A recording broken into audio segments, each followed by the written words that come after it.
Second World War, there was an uprising by the Kikuyu people who wanted their land back.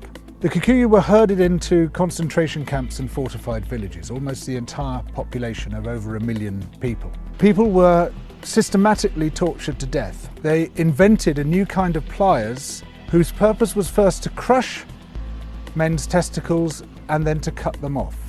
They raped women with bayonets. They raped men. Similarly, a favoured technique was to ram sand up the rectum with a stick. Sometimes they were rolled up in barbed wire and kicked around the compound until they bled to death. Some of the British soldiers boasted about this. This is within living memory. The Colonial Secretary lied about it. The papers documenting it were burnt. The impact of the rich and powerful nations has been so phenomenally murderous and destructive that it has been completely airbrushed from our national consciousness. In order to justify the land-grabbing colonial projects, you had to create an ideology. We, the Europeans or the Americans, have come to rescue the rest of the world from its depravity and backwardness.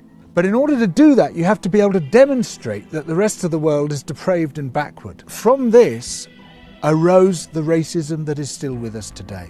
It was a necessary component of the colonial project.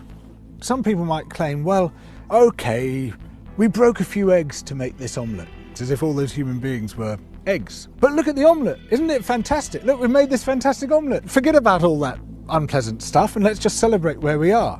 Where we are is a continuation of the project. We commodified people's land and people's labour and turned it into our property. We're also destroying the rest of the living world alongside it. We don't have to be like this. We are the same human beings as anybody else. We're all part of the same big human family. We just have to recognise that, accept that. And of course, within Western countries, there are plenty of brilliant people resisting colonisation, both internal colonisation within our own countries and external colonisation of other people's countries.